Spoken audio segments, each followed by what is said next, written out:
Olá, estamos aqui hoje para mais um toque funcional e hoje a gente vai conversar um pouquinho a respeito da audição. Será que existe uma interface com as oclusopatias? Vamos pensar? Daqui a pouco a gente conversa.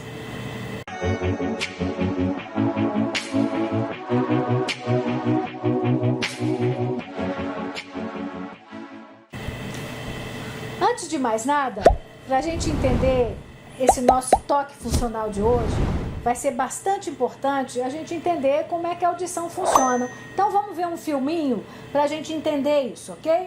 Vamos lá. Ó, isso aqui que vocês estão vendo em azulzinho é a onda sonora. Vamos ver, é um desenho esquemático. Então a onda sonora está vindo e passando e chegando no tímpano. O tímpano está aqui, ó. Ele mexe o martelo, que mexe a bigorna e que mexe o estribo. O estribo, ó, vai vindo, ó. O estribo vai mexer a janela oval, que aqui já é o ouvido interno, e vai fazer aqui nos canais semicirculares e na cóclea a transmissão do som, e aí isso vai subir para o sistema nervoso central e nós vamos perceber aquele som, ok? Então é assim que as coisas funcionam. Então, eu botei essa figura aqui para a gente entender um pouquinho também como é que é o nosso ouvido médio, porque a gente nunca sabe disso, né? A gente sabe que tem 3 ossículos, que é o martelo, a bigorna e o estribo. A gente sabe que tem uns ligamentos, tem umas coisas lá, mas fica tudo muito assim, vago. Então, eu botei essa figura, que é uma figura de atlas de anatomia que está disponível no Google, tá bom? E aí a gente pode ver o seguinte: imagina que você está vendo o ouvido, aqui teria a membrana timpânica. A membrana timpânica foi removida, aquela que estava balançando lá naquele desenho esquemático. E então o que a gente está vendo aqui, ó, é a parte do martelo que estava colada na membrana timpânica. Removeu a membrana timpânica, isso aqui é a parte que estava colada na membrana timpânica. Então isso aqui é o martelo, tá bom? Lá no fundo a gente está vendo o estribo, mas aqui, e a bigorna está colada aqui no martelo, tá bem? Aqui a gente está vendo o manúbrio do martelo, que é essa parte do meio, e aqui a gente está vendo o músculo tensor do tímpano, que é esse músculo aqui. Ele tensiona o tímpano e está muito próximo e ligado no martelo. Quem que inerva esse músculo? O nervo trigêmeo. No último toque funcional, a gente conversou sobre a interface do trigêmeo com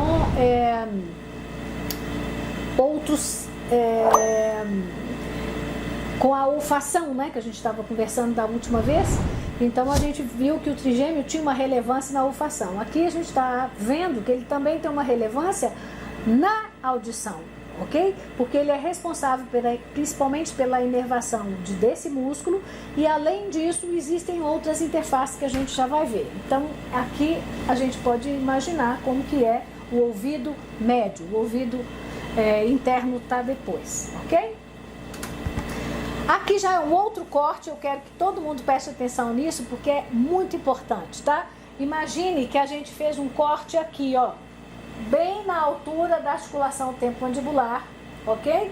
E mostrou a articulação temporomandibular e o ouvido, porque eles dois são muito interrelacionados. A parede que separa a articulação temporomandibular do ouvido, ela tem a espessura quase que de uma folha de papel em algumas situações. Então é muito fininho, essa interface ela é muito próxima, né? Então a gente está vendo aqui, olhando de cima, isso aqui é o côndilo, a gente removeu o disco que fica sobre o côndilo, então eu estou vendo a cabeça do côndilo aqui dentro da articulação, ok? Aqui do lado de cá eu estou vendo um ligamento, olha, que conecta, isso é o martelo, tá bom? O martelo, então conecta o martelo ao disco da articulação temporomandibular, sai do ouvido, passa aqui numa fissura que chama fissura perto-timpânica e se conecta no disco articular que fica em cima do côndilo. Ou seja, existe uma conexão direta entre o ouvido e a articulação temporomandibular. Ou seja, se esse côndilo se movimenta em qualquer dessas direções, eu tenho um tracionamento nesse ligamento, ok? Para um lado, para o outro, para frente, para trás. E isso vai determinar uma alteração no funcionamento do meu martelo, que é super importante na transmissão do sinal sonoro, né? Que a onda sonora passa, vibra os ossículos e depois ela é transmitida para lá. Olha só, quando a gente está numa situação de normalidade, essas alterações de direção aqui são tranquilas, isso já é previsto funcionalmente. Agora imagine se você tem uma maloclusão, a sua mandíbula está posicionada de forma inadequada. O movimento que esse côndilo faz aqui dentro é diferente. E esse movimento diferente, ele pode gerar perturbações na capacidade de percepção auditiva do indivíduo, ok? É isso que eu quero que vocês compreendam. Então, existe mais um outro ponto de interface também entre o ouvido e a articulação temporomandibular, que é a presença de um forame que existe no ouvido externo, aqui ó, onde a gente consegue palpar. Esse forame, que é chamado de forame de Husky, ele está presente em todas as crianças até por volta de 4, 5 anos de idade, sim, está presente. E depois ele se fecha na maioria das pessoas. Enquanto ele não está fechado, né, existe um vedamento apenas por epitélio, pelo lado da articulação e pelo lado do ouvido. Mas existe aquela passagem ali de uma região para outra região. Na maioria das pessoas isso se fecha, mas em torno de 20% das pessoas permanecem com a presença do forame de Husky para sempre. E dessas 20%, praticamente 70% é mulher. Então, os antropologistas sempre conheceram o forame de Husky. Mas, tanto os dentistas quanto os otorrinolaringologistas demoraram muito para prestar atenção nesse forame, que faz uma ligação direta entre duas estruturas que estão completamente correlacionados, o ouvido externo e a articulação temporomandibular. Isso quer dizer o quê? Que uma infecção no ouvido externo, então nem estou falando de otite média, normalmente infecção no ouvido externo às vezes passa até despercebido, não dá nem sintoma. Uma infecção, seja fúngica, seja bacteriana, seja virótica, ela pode passar para a articulação temporomandibular muito facilmente numa criança. Até 4 anos de idade isso está aberto e a barreira epitelial não é suficiente para impedir essa transmissão. Então é importante que a gente saiba disso. E depois, nessas pessoas que têm a permanência do forame de Husky, isso pode permanecer acontecendo para sempre, ok? Então é importante que a gente saiba dessas interfaces. Então se eu tenho uma alteração de posição do côndilo dentro da articulação, eu posso ter pressões diferentes geradas na articulação temporomandibular e isso gerar alterações, inclusive gerando um fluxo de, às vezes, edema, alguma coisa, de dentro da articulação para dentro do ouvido. E a queixa do paciente pode ser no ouvido quando tem um comprometimento dentro da articulação temporomandibular.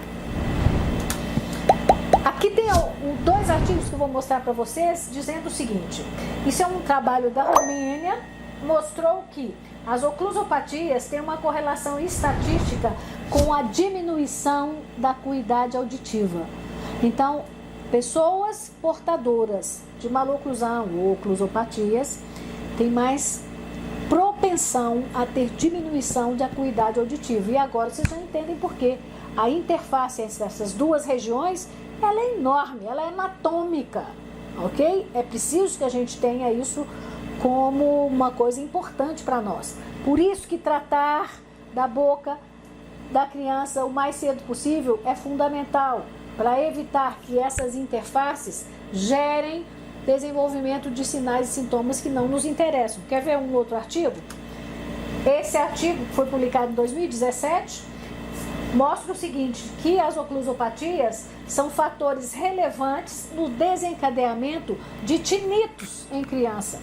Tinitos é vibração, né? É aquela sensação de vibração no ouvido, né? Zumbido, né? O nome mais corriqueiro é zumbido. Então, a criança pode começar a manifestar zumbido porque ela tem uma oclusopatia, o ligamento maleomandibular começa a não funcionar direito, às vezes começa a ter alteração de fluxo de líquido da ATM para dentro do ouvido pelo forame de Husky, enfim. Às vezes a gente tem uma aferência errada do trigêmeo, levando a um tensionamento errado do tensor do tímpano, por causa de eferências erradas do trigêmeo também. Enfim, existem muitas possibilidades de interface entre o ouvido e a boca. E isso é mais um reforço no sentido de que a gente precisa cuidar das oclusopatias assim que elas forem detectadas. Isso é fundamental para o correto desenvolvimento das nossas crianças. E óbvio que os adultos também precisam ter essa questão levada em consideração na hora dos seus planejamentos de tratamento e intervenções, ok?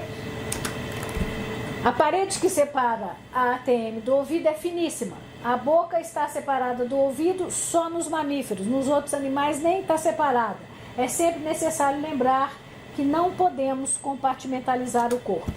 Na quinta-feira, eu espero vocês nesse canal, ou então nos ouça via Spotify no nosso OFMcast, o primeiro podcast de ortopedia funcional do Brasil.